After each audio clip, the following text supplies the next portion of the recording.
Everyone knows that classic extortion scam where you receive an email from a hacker that claims they've installed malware on your computer or your phone and they've been spying on you, recording your webcam and computer screen when you're taking care of some private business. Kind of like the beginning of that one Black Mirror episode. And then they ask for some sort of payment to keep these private videos hush hush, or else they'll release it to all your contacts and on your social media. Well, this type of scam is making a comeback, but this time the scammers are taking pictures of your home and will come to your address if you don't comply. Nah, I'm just kidding. But these scammers are actually grabbing pictures of these victims' homes off of Google Maps to try and scare them into thinking that the hacker knows where they live, and are threatening to harm them or confront them in person if they don't meet the hacker's demands. And I'm not making this up, these scams really are making a comeback somehow. Krebs on Security just made a post on his site, and I've seen a good amount of clueless teenagers asking if these emails are real on Reddit. So how are these scammers getting pictures of your house and already know your full name? That could be due to quite a number of things, but it's more than likely information that they've stolen as a result of a data breach from a company that you've created an account with or have given your information to. Scammers will take your leaked information, including your name, phone number, address, etc., and target you with semi-specific emails and scams to try and sound believable so that you're more likely to fork up some money.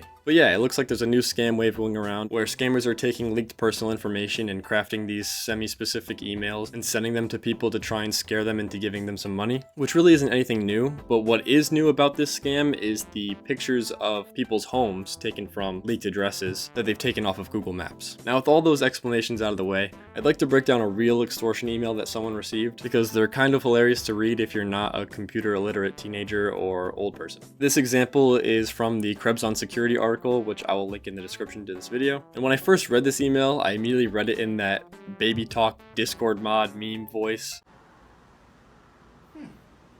Yo, put it back. I think I kind of like it. What do we? It immediately starts off great. I suggest you read this message carefully.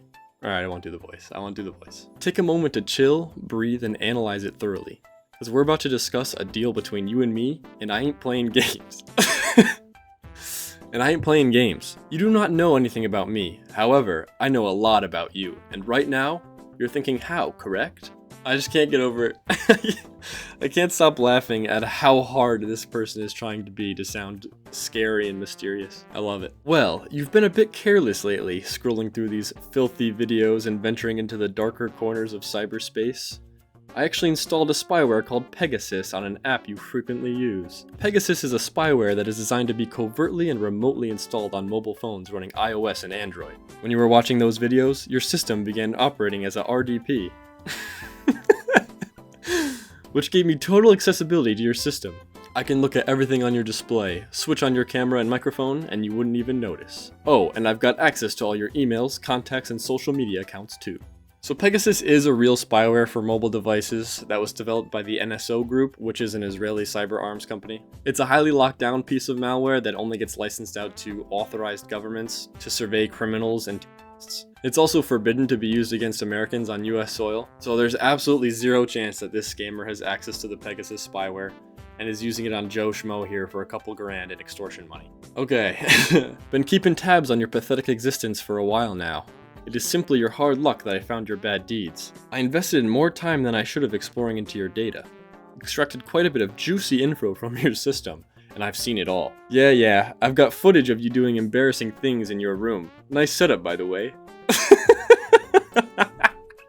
I then developed videos and screenshots where on one side of the screen there's whatever garbage you were watching, and on the other part is you doing naughty things.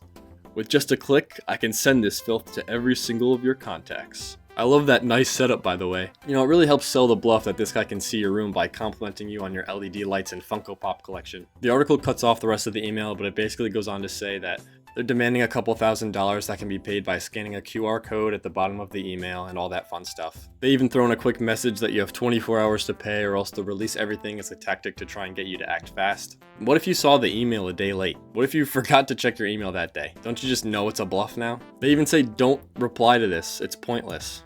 So like if you just ignored it for a day and then, you know, nothing gets released. I feel like they should give you a little bit of a wider time frame. Anyways, rule of thumb, if they didn't provide you with any video or any evidence to back up their claims that they've got some dirt on you, it's probably a bluff. Krebs even throws in this little note here that says, previous innovations of extortion involve sending emails that included at least one password that they have previously used at an account online that was tied to their email address. So similar to them already knowing your full name and your address, they'll just grab a password that was linked to a data breach that had your email associated with it, and will even throw it in there to try and scare you or hope that it's one that you're still using. Obviously, never respond to these emails, just delete them and move on. The only thing you should take away from this email is that your personal information was more than likely breached somewhat recently if they're sending you Google Maps screenshots of your current residence. This should go without saying, but don't send compromising pictures of yourself to anyone, and don't go around opening attachments on your emails unless you're expecting them. That's how you go from an extortion scam to being an extortion victim. Quick shameless plug, if you'd like to learn more about a recent data breach involving many American social security numbers and other information about how to protect yourself, I suggest you check out my video going over the National Public Data Breach that happened earlier this year. Alright, thanks for watching. If you enjoyed this video or found it useful, feel free to give it a thumbs up, and subscribe for more cybersecurity news breakdowns and other ethical hacking content, and I'll see you in the next one. See ya.